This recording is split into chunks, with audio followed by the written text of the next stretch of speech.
Bem-vindo à 29ª aula do nosso curso de discipulado e recepção de novos membros. Na aula de hoje, veremos o capítulo 28 da Confissão de Fé de Westminster, que trata do batismo. Vejamos, então, algumas questões que serão abordadas no decorrer desta lição. Falaremos sobre o que é e para que serve o batismo, qual o simbolismo da água do batismo, por que batizamos por aspersão e não por imersão, por que batizamos os nossos filhos pequenos, se alguém não se batizar, será salvo, do que depende a eficácia do batismo. Essa e algumas outras questões serão levantadas e respondidas no decorrer dessa lição. Vamos lá? O parágrafo 1º diz: o batismo é um sacramento do Novo Testamento instituído por Jesus Cristo, não só para solenemente admitir na igreja visível a pessoa batizada, mas também para servir de sinal e selo do pacto da graça, de sua união com Cristo, da regeneração, da remissão dos pecados e também da sua consagração a Deus por meio de Jesus Cristo, a fim de andar em novidade de vida. Este sacramento, segundo a ordenação do próprio Cristo, há de continuar em sua igreja até o fim do mundo. Primeiramente, destacamos aqui a diferença entre o batismo de João e o batismo do Senhor Jesus Cristo. O batismo é um sacramento do Novo Testamento que foi instituído pelo Senhor Jesus Cristo. Mas há diferença entre o que ele instituiu e o batismo que João realizava. Comentando esse ponto, Archibald Hodge ele diz o seguinte: o batismo cristão é uma ordenança imediata e pessoalmente instituída por Cristo, imediata no sentido de que não há ninguém além de Cristo, ou alguém entre Cristo e o homem na instituição do batismo. É o próprio Cristo quem o institui, né? Então, imediata e pessoalmente instituída por Cristo e designado para ser observado na igreja até o final do mundo, conforme diz aí o final do nosso parágrafo 1º. Lavar o corpo com água, a fim de representar a purificação e consagração espirituais, era um símbolo natural que prevaleceu entre todas as nações orientais antigas, tais como os persas, os hindus, os egípcios, os gregos, os romanos e, preeminentemente, entre os judeus.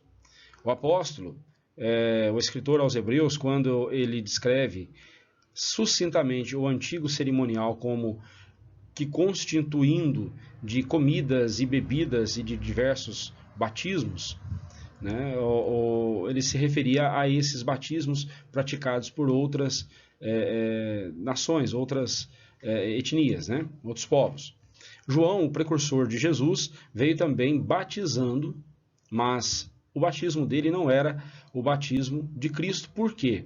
Primeiramente porque João foi o último profeta do Velho Testamento e não um apóstolo do Novo Testamento, né? A gente sempre pensa em João como pertencente ao Novo Testamento, mas a bem da verdade, João foi o último profeta do Antigo Testamento, né? Apesar dele aparecer só no Novo Testamento, mas ele é o último profeta do Antigo Testamento. E é com Cristo que começa o Novo Testamento e não com João, né? Então ele foi o último dos profetas do Antigo Testamento e não um apóstolo de Cristo, né, como os demais. Isso você pode conferir lá em Lucas, capítulo 1, versículo 17. Ele não batizava em nome do Pai e do Filho e do Espírito Santo. Essa é outra diferença. João também, né, seu batismo era para arrependimento, não para a fé em Cristo, mas para arrependimento dos pecados. Pelo batismo, ele não introduzia os homens à comunhão da igreja cristã, como os apóstolos fizeram a partir do dia de Pentecostes, né? Os que eram batizados por João, batizados novamente, né, foram batizados novamente pelos apóstolos, quando eram admitidos na igreja cristã. Você pode ver, isso está registrado lá em Atos 18, versos 24 a 28 e 19, Atos 19, 1 a 5. Por razões análogas, cremos que o batismo efetuado por seus discípulos, pelos discípulos de João, antes da crucificação de Jesus, conforme nós vemos em João, capítulo 3, verso 22, e capítulo 4, verso 12, 1 e 2, não era o sacramento cristão permanente como nós vemos no batismo que Cristo instituiu, né? Obrigando assim os batizados à fé e à obediência à Trindade Santa, bem como iniciando-os na igreja cristã. Esse era o batismo que Jesus fazia. O batismo de Jesus tanto nos obriga à submissão à Trindade Santa, por isso que é batizados em nome do Pai, do Filho e do Espírito Santo, e a nossa união com a igreja de Cristo. Mas, pelo contrário, o batismo de João era um rito de purificação, obrigando ao arrependimento e preparando o caminho para a vinda de Cristo. Lembre-se que João Batista era o precursor do Senhor Jesus, e então ele estava preparando o coração das pessoas, preparando o caminho, né, para a vinda do Messias. Preparar o caminho significa preparar o auditório, preparar aqueles que haveriam de receber a Cristo, para ouvir-lhe o Evangelho.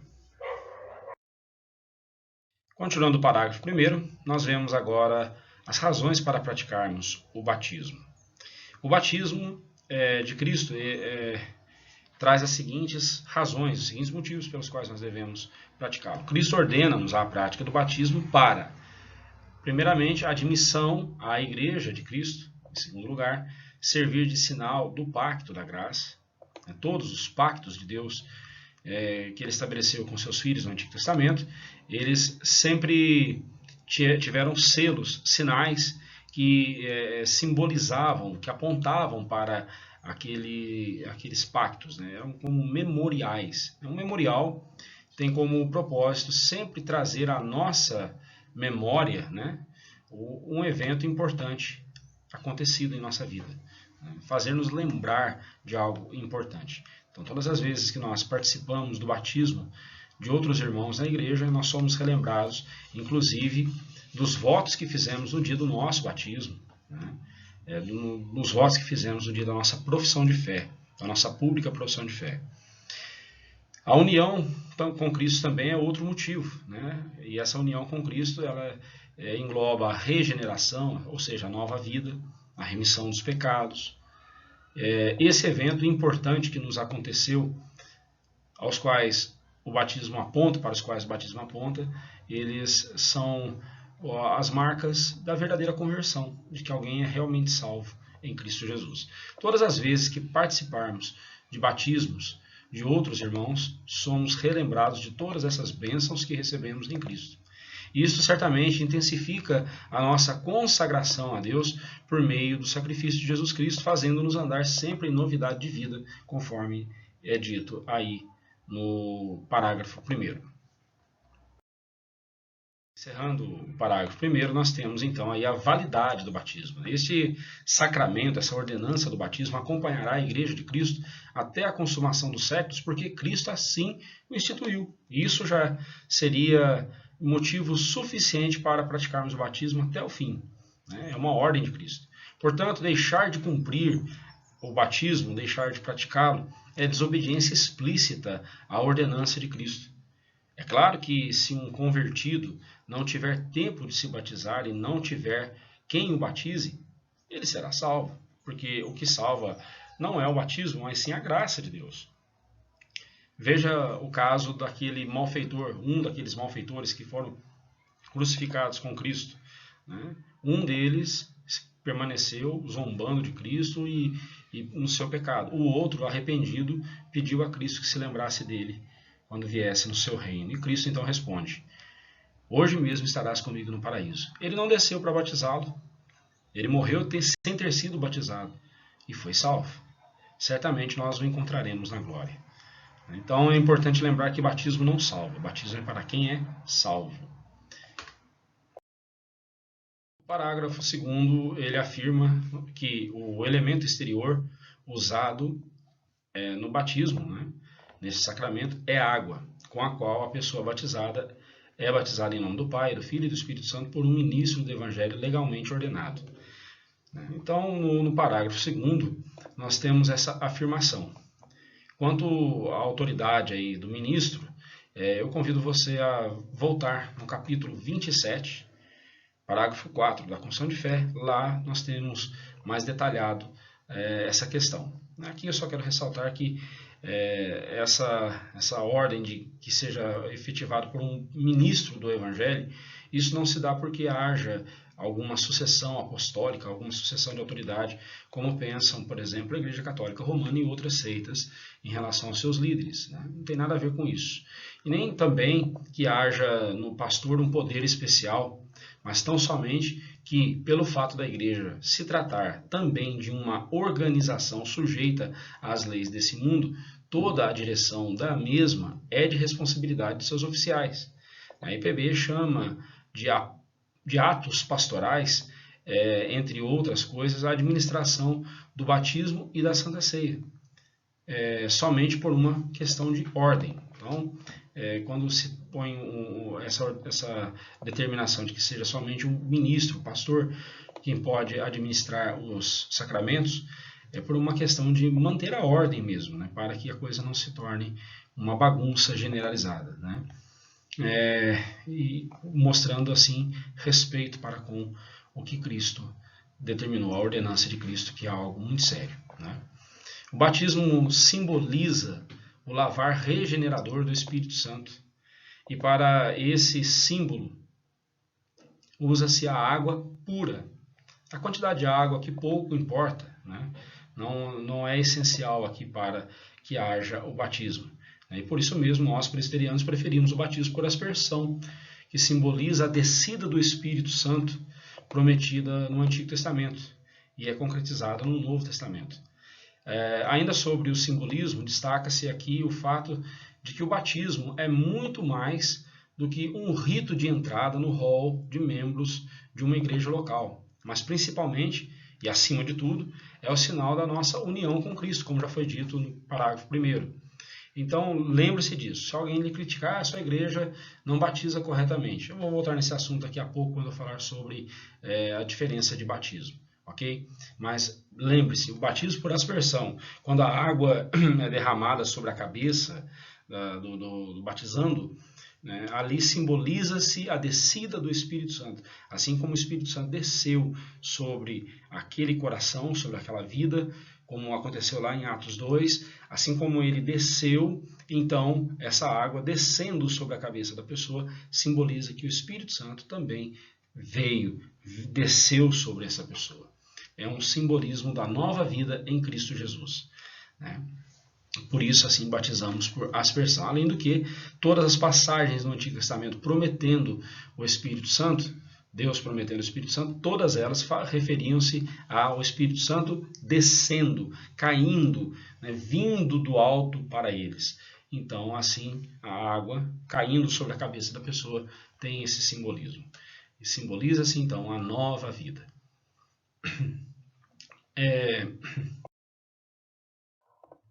No parágrafo 3º nós lemos: não é necessário imergir o candidato na água, mas o batismo é corretamente administrado derramando ou aspergindo água sobre a pessoa. É fato que os imersionistas ficam nos criticando e afirmam que deve-se mergulhar a pessoa para simbolizar que a sua velha natureza foi sepultada em Cristo. E eles nos criticam porque nós não mergulhamos, nós aspergimos água sobre a pessoa.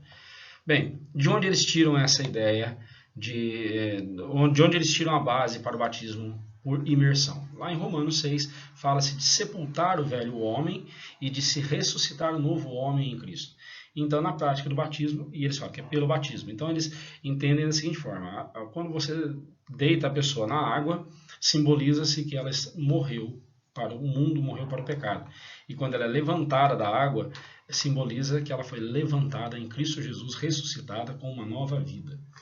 Simbolismo, não temos dificuldade alguma, nem mesmo com essa interpretação do texto, que a bem da verdade diz a mesma coisa que nós dizemos, né? Nós falamos que o batismo por aspersão simboliza a descida do Espírito Santo, a nova vida, a regeneração, mesma coisa que dizem os imersionistas em relação ao batismo.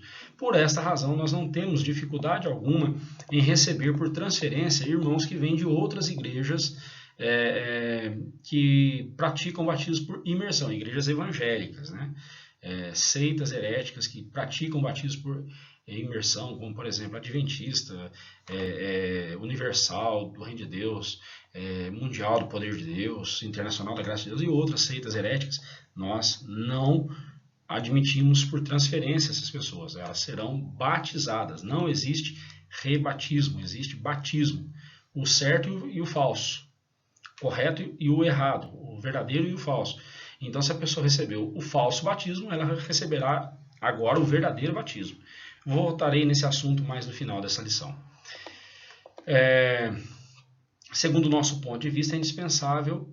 O que é indispensável no batismo é a água, e não a quantidade dela. Se fosse a quantidade, então a Santa Ceia também não podia ser um cálicezinho pequeno e nem um pãozinho pequenininho, um pedacinho de pão. Tinha que ser uma bisnaga de pão enorme e 1 litro de suco de uva para a pessoa, né? Então, não é a quantidade, e sim a fórmula em nome do Pai e do Filho e do Espírito Santo, como Cristo ordenou. Isso mostra a submissão, a nossa submissão ao Deus triuno. Fechando essa questão, é importante aqui nós fazermos uma análise do termo batismo, ou o verbo batizar, nos textos bíblicos, né? Vamos fazer aqui uma breve exegese aqui do termo. Em seu uso clássico, o termo significa, o verbo baptizo, significa imergir, umedecer, molhar, purificar, lavar.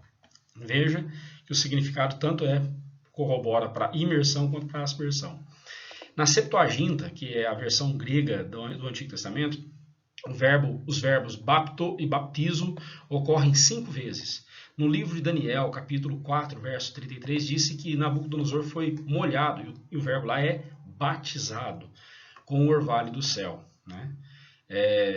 Também no livro apócrifo de Eclesiástico, não confunda com Eclesiastes, que é o nosso livro bíblico, no capítulo 34, verso 30, falando sobre a purificação daquele que havia tocado em algum corpo morto, diz o seguinte: aquele que se batiza depois de haver tocado em corpo de um morto, né? Então, como que acontecia essa purificação? Lá em Números, capítulo 19, verso 9, verso 13 e verso 20, mostra como era feita essa purificação de alguém vivo que tocasse num morto. Ele tinha que se lavar, e o verbo lavar ali é traduzido por batizar, né? Então, batizar significa lavar também, né? E veja-se também em 2 Samuel, capítulo 5, verso 14, e o livro apócrifo de Judite, capítulo 12, verso 7, que também trazem o mesmo significado para o verbo baptizo, né? Lá do grego. Então é importante lembrar que quando eu cito esses livros apócrifos aqui, eu não os cito como autoridade escriturística, como palavra de Deus, mas sim como livro histórico, como um elemento histórico mostrando como eles procediam nessa questão. Só isso, ok? Não estou aqui dizendo que esses livros apócrifos têm autoridade escriturística como os demais livros da Bíblia Sagrada. No Novo Testamento, o verbo baptizo é usado intercambiavelmente com outros 2 termos, com o termo nipto, né? Esses 2 termos, baptizo e nipto, são intercambiáveis, né? Ora aparece um, ora aparece o outro, e ambos significam lavar. Compare, por exemplo, os textos de Marcos 7, versículo 3 e 4, com Lucas 11, 38 e Mateus 15, 20, versículo 2 e versículo 20. Você vai ver ali como esses 2 verbos, o verbo baptizo e o verbo nipto, né, no grego, como eles se intercambiam ali, como eles aparecem ali com o mesmo significado. É muito comum as pessoas confundirem o sacramento do batismo com uma espécie de rito de iniciação, né, como fazem as seitas heréticas com seus noviços. Porém, afirmamos que o batismo é muito mais do que isso. É uma identificação de uma pessoa com a Igreja de Cristo por meio da aceitação e concordância com todas as doutrinas ensinadas pela Igreja de Cristo. É por isso que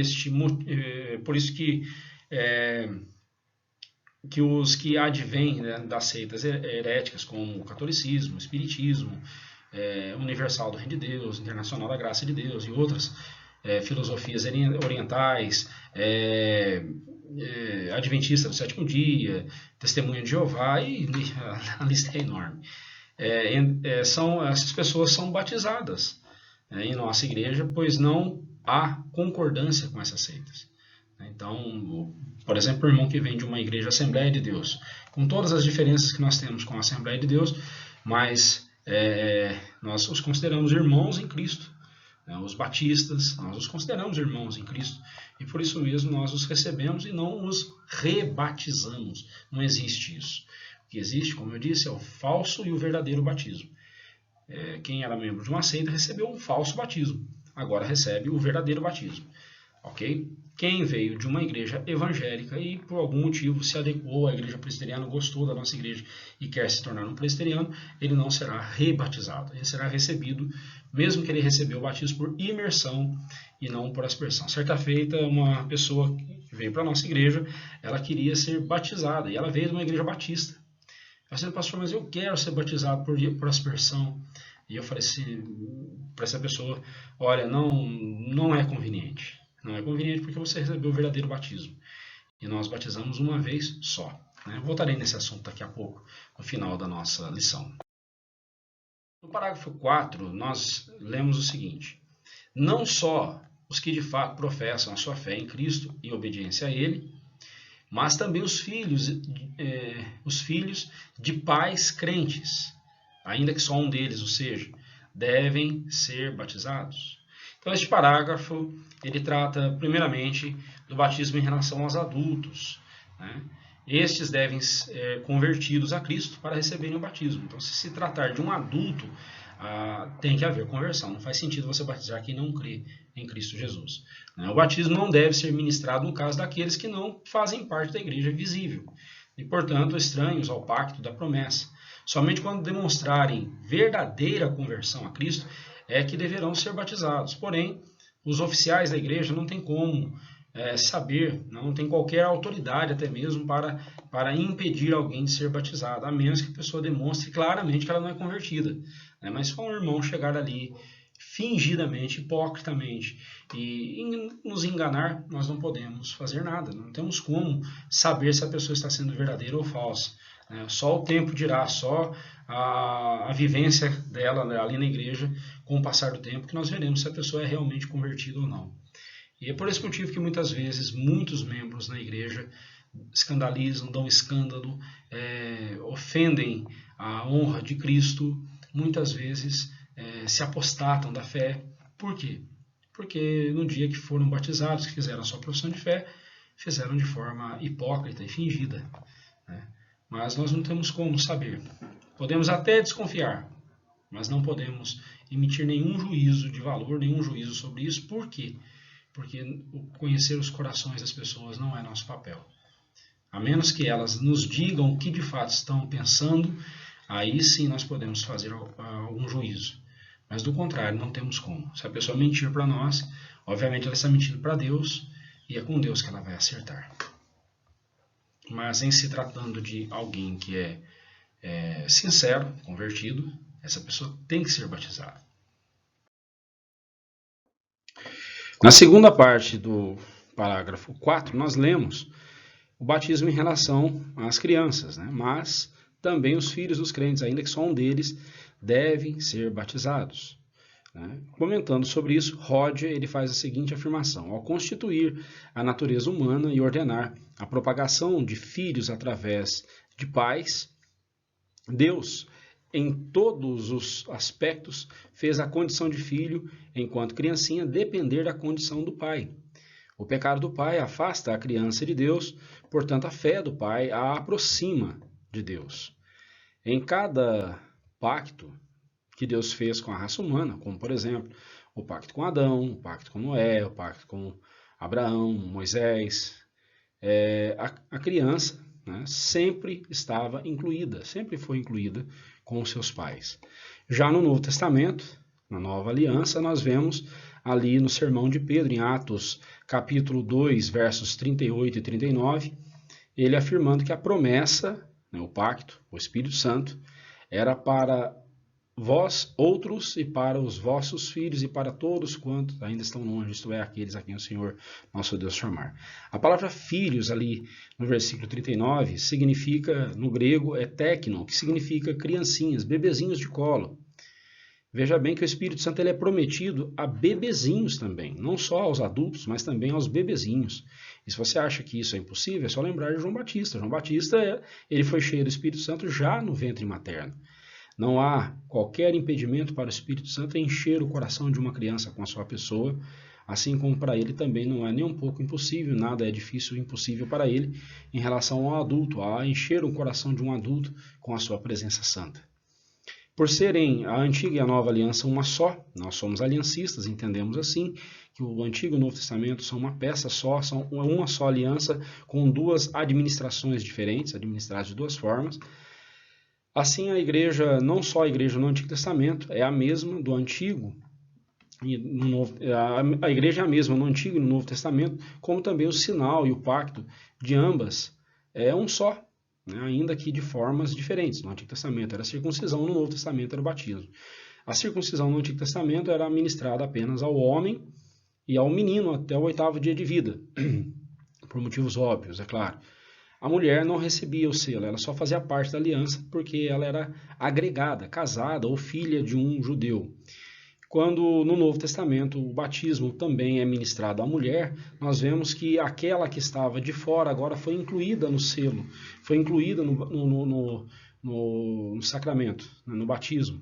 A mulher agora também recebe o sinal, o batismo, assim como o homem e os bebezinhos, né? Então as crianças não foram excluídas no Novo Testamento porque elas já faziam parte no Antigo Testamento. A fé é a condição básica para a salvação. Tanto no Antigo quanto no Novo Testamento é exigida a fé daqueles que vão fazer parte do povo de Deus, entrarem em pacto com Deus, né? No pacto com Deus. Abraão creu em Deus e assim todos os que creem em Deus também são chamados filhos de Abraão. Somos a descendência espiritual de Abraão. É claro que nesse ponto, os que são contrários ao batismo infantil afirmam o seguinte, viu só como vocês estão se contradizendo? Se é necessário fé, como pode um bebezinho ser batizado porque ele não tem fé? E o versículo que eles adoram usar é Marcos 16:16, que diz, aquele que crer e for batizado será salvo, todavia aquele que não crer já está condenado. Preste atenção, no momento em que diz que aquele que crer e for batizado será salvo, e na parte final do versículo, aquele que não crê já está condenado, nada se fala do batismo. E isso é muito significativo. Então, nós devemos tomar com base o que é dito nesse versículo da seguinte forma, seguindo a lógica dos que são contrários ao batismo infantil, os tais credobatistas, né? Nós somos pedobatistas, né? Porque nós batizamos nossas crianças. Então, tomando esse argumento deles, podemos dizer que toda criança que morre está condenada, vai para o inferno, porque ela não creu. Um bebezinho, por não crer, se ele morrer, ele vai para o inferno.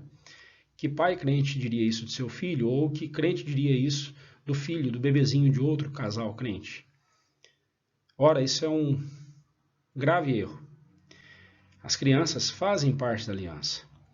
As crianças, ainda que não creem, mas elas são membros da aliança.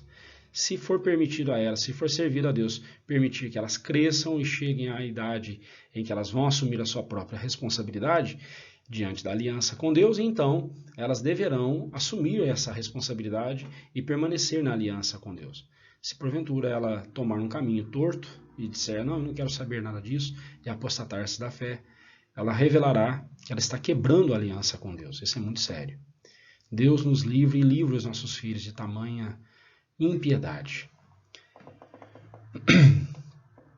Agora, é importante nós lembrarmos que as crianças, assim como no Antigo Testamento, elas recebiam o selo, né, que era a circuncisão.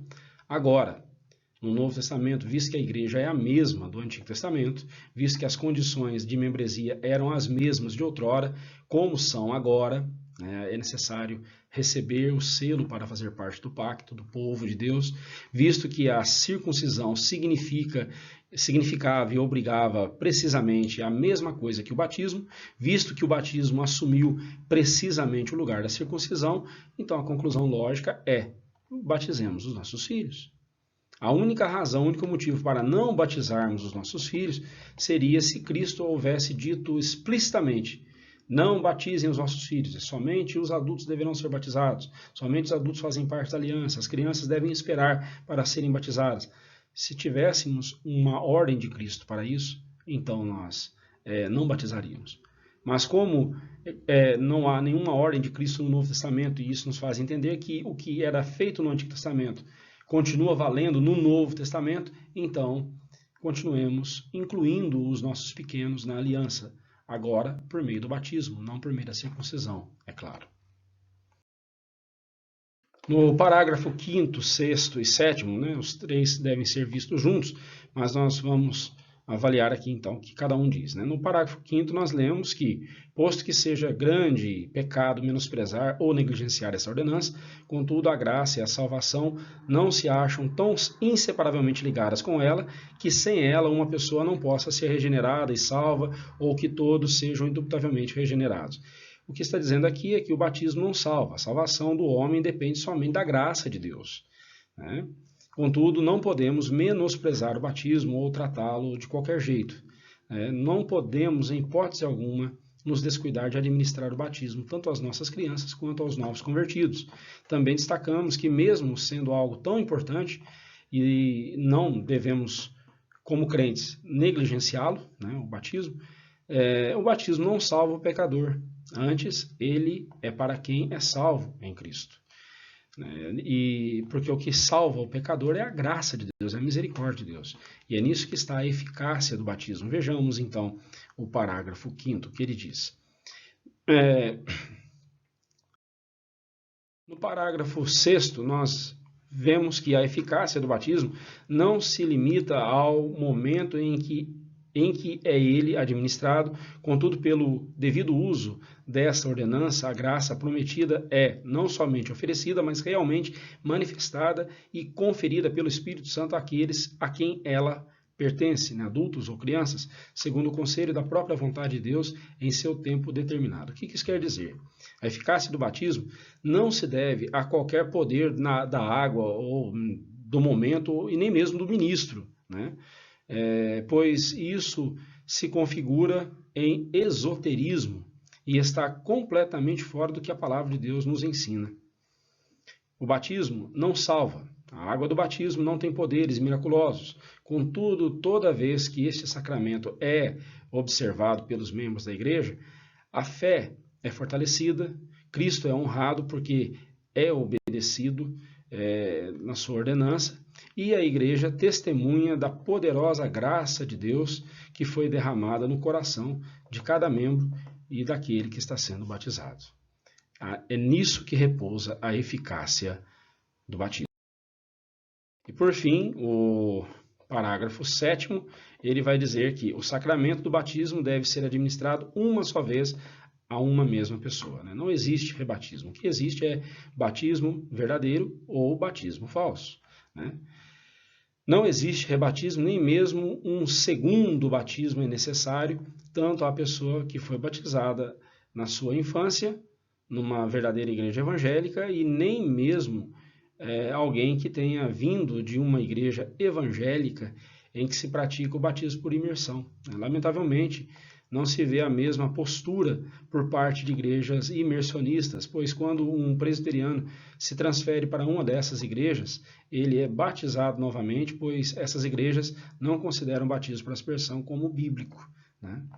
E eu quero ressaltar aqui, por exemplo, quando você, como pai, batizar o seu bebezinho, quando ele chegar ali a uma certa idade, ele vai querer fazer a sua profissão de fé, e que dia maravilhoso será esse? Mas quando ele fizer a sua profissão de fé, ele não será batizado novamente, porque o batismo que ele recebeu na infância é válido, é o mesmo batismo e não há necessidade de um outro batismo agora adulto. Senão não teria sentido batizá-lo quando criança, não é mesmo? Uma vez, uma pessoa que veio para a nossa igreja, ela veio de uma igreja batista, e aí, quando ela entendeu o batismo por aspersão e tudo mais, ela disse assim: pastor, eu quero ser batizado por aspersão. Eu falei assim: irmã, eu não vou batizá-la. Não vou batizá-la porque você já recebeu o verdadeiro batismo, e eu não farei isso. Você já recebeu o verdadeiro batismo, não importa que foi por imersão, mas você já recebeu o verdadeiro batismo. Se ela tivesse vindo, por exemplo, de uma seita herética, com certeza seria batizada, né? Não seria rebatizada, seria batizada, porque não existe rebatismo. O que existe é o batismo verdadeiro ou o batismo falso. Se ela recebeu o batismo falso, agora ela receberia o verdadeiro. Mas não batizamos pessoas que vêm de igrejas que não são... não batizamos irmãos que vêm de igrejas que não sejam heréticas, né? Tem que ser igreja verdadeiramente evangélica. Eu gostaria muito de ver, né, quando um presbiteriano, por motivos, seja lá quais forem, ele for para uma igreja Assembleia de Deus ou Batista, e ele não ser rebatizado, porque lá eles entendem que também o batismo por aspersão tem o mesmo significado do batismo por imersão. A forma é diferente, mas o significado é o mesmo.